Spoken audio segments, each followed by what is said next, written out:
তবে কি আমরা অজুতে অযথাই কোনো পর্যন্ত হাত ধৌত করি, যেটা না ধুলেও চলে? মোট মুসলিম জনসংখ্যা শুধুমাত্র 30 থেকে 35% মানুষই জব্বা বা পাঞ্জাবি পরিধান করে থাকে, আর বাকি 65 থেকে 70% মানুষের অধিকাংশই পরে গেঞ্জি, যেটার ম্যাক্সিমাম গেঞ্জির হাত কাটা থাকে এবং এই থেকে এই পর্যন্ত, অর্থাৎ কোনি থেকে কবজি পর্যন্ত উন্মুক্ত থাকে। আর বাকি অনেকেই পরিধান করে। আর অনেকের যারা শার্ট বা কাতুয়া পরে থাকে, আমার শার্টও আছে, বাট শার্ট আয়রন করে রাখছি, এই জন্য বের করিনি আর কি, কাতুয়াটা ছিল হ্যাঙ্গারে ঝোলানো। তাদেরও কিন্তু অলমোস্ট এই দেখতে পাচ্ছেন কবজি থেকে শুরু করে কোনায় পর্যন্ত হাত জড়ানো থাকে, বা অনেক ক্ষেত্রে শার্টটা হাফ হয়, বা এটা পড়লে দেখেন এই মোটামুটি কোনি পর্যন্ত চলে আসে। আসসালামু আলাইকুম viewers, welcome to Zakir on the way to skip and জুম্মা মোবারক and welcome again to a brand new episode. আর আজকের আমাদের ভিডিওর টপিক হলো অজুতে আমরা কেন কবজি থেকে কোনোই পর্যন্ত হাত ধৌত করি।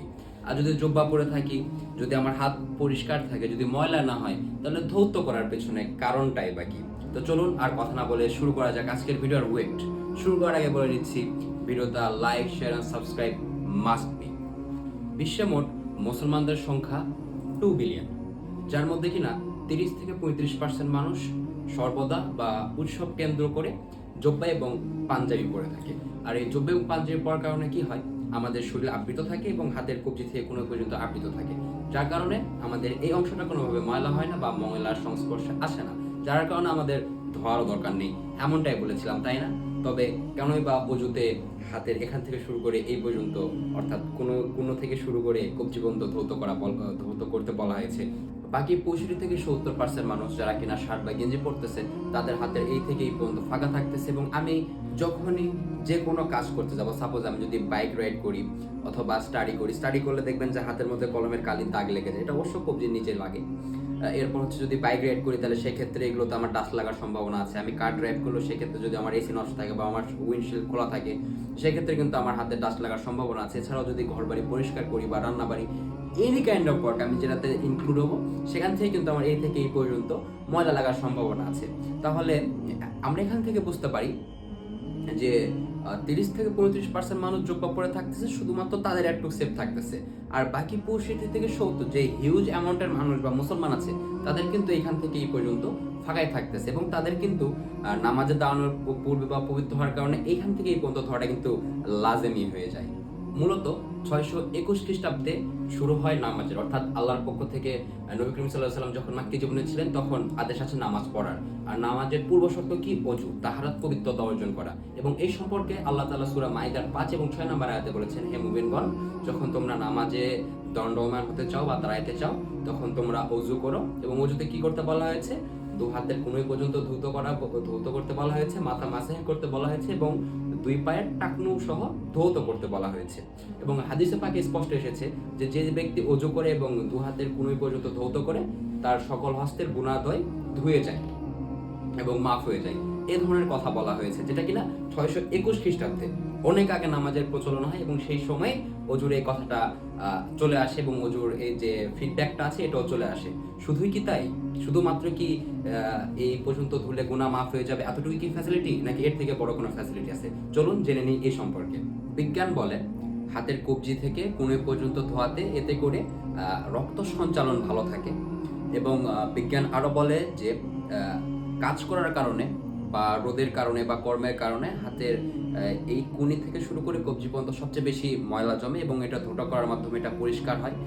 গন্ধ থাকলে, ব্যাড স্মেল থাকলে সেটা দূর হয় এবং পরিচ্ছন্নতা আসে।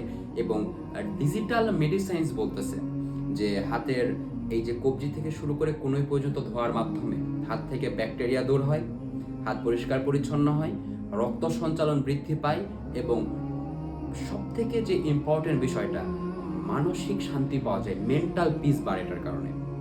যেটা বিজ্ঞান আজ 24-25 সালে বলছে, সেটা ইসলাম বলে গেছে 1404 বছর আগে। স্ট্রেঞ্জ না? অনেক আকস্মিক বিষয় না? 1404 বছর আগে ইসলাম বলে গেছে, সেটা আজকে 24-25 সালে বিজ্ঞান গবেষণা করে বের হচ্ছে বা বের করতেছে। এটাই স্বাভাবিক, এটা হওয়াটাই স্বাভাবিক, কজ বিজ্ঞান কখনোই ধর্মের আগে নয়। যারা বড় বড় বিজ্ঞানী আছে বা যারা বড় বড় মানে থিওরিস্ট আছে, তারা কোরআন থেকে গবেষণা করে, ধর্মীয় কিতাব থেকে গবেষণা করে করে নতুন নতুন সূত্র বা নতুন নতুন সংজ্ঞা আবিষ্কার করেছে।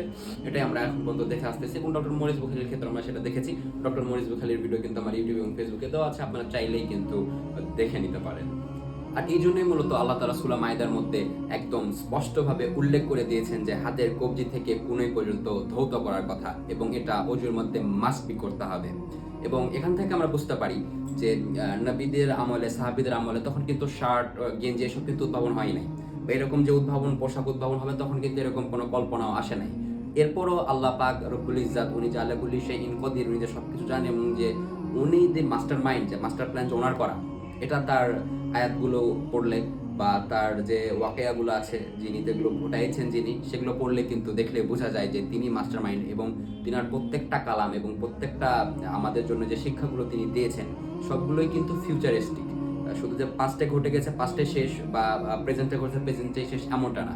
ওনার লেসেনগুলা এবং ওনার নাজিলকৃত আয়াতগুলো কিন্তু অবশ্যই ফিউচারিস্টিক, যেগুলো আমাদের ফিউচার প্রজন্মে ইফেক্ট করবে। এবং যে জিনিসটা আগে ছিল, এটা কিন্তু সূরা মাইদার আয়াতটা কিন্তু অনেক আগে। আমি যদি ধরি 621-এ হচ্ছে যে নামাজ প্রচলন হয়েছে, হয়তো নামাজের পর যদি এই আয়াতটা আসছে, অবশ্যই তখন থেকেও ধরলে কিন্তু 1404 বছর আগে কথাটা বলা মানে কোরআন শরীফে এসেছিল, এবং আজকে 2025। ইসলামের রীতিনীতি বা নিয়ম শুধুমাত্র তাদের জন্য নয় যারা জোব্বা টুপি পরে, অলসো তাদের জন্য যারা কিনা গেঞ্জি বা শার্ট পরে। ইসলাম তাদের জন্য, ইসলাম সর্বজনীন এবং সকলের জন্য একটা ধর্ম। এই ধর্মটা সর্বকালের সর্বশ্রেষ্ঠ ধর্ম আমার কাছে, কজ আমার ধর্ম, এবং আশা করি আপনাদেরও মতটা এক হবে। এবং ইসলামের সৌন্দর্যটা অনেক অনেক বেশি, অনেক বেশি। এটা আসলে এইভাবে বলে বা দিয়ে একটা ভিডিও করে এক্সপ্লেন করা সম্ভব না বা এক্সপ্লোর করা পসিবল না। এটার জন্য আপনাকে দীর্ঘতা অবশ্যই লাগবে, পড়তে হবে, জানতে হবে, শুনতে হবে, দেখতে হবে। আমি আজকে ছোট্ট একটা উদাহরণ দিলাম যে মুসলমানদের তো অধিকাংশ মানুষজন শার্ট বা গেঞ্জি পরে। তারা যে গেঞ্জিটা পরবে, এরপর যে তারা নামাজে আসবে, আল্লাহর দরবারে সেজদা করবে, এই যে বিষয়গুলো, এবং তাদের ওযুর জন্য বা তাদেরকে পরিচ্ছন্ন রাখার জন্য কি প্রয়োজন, এসব আল্লাহ আগে থেকে সেটআপ দিয়ে রেখেছেন, বা আগে থেকে ওনার এসব প্ল্যান পরিকল্পনা আছে। অনেক কথা বলেছি, আর ভিডিও বড় করবো না। আশা করি বুঝাতে পেরেছি, বা ভুল ত্রুটি হলে ক্ষমা সুন্দর দৃষ্টিতে দেখবেন।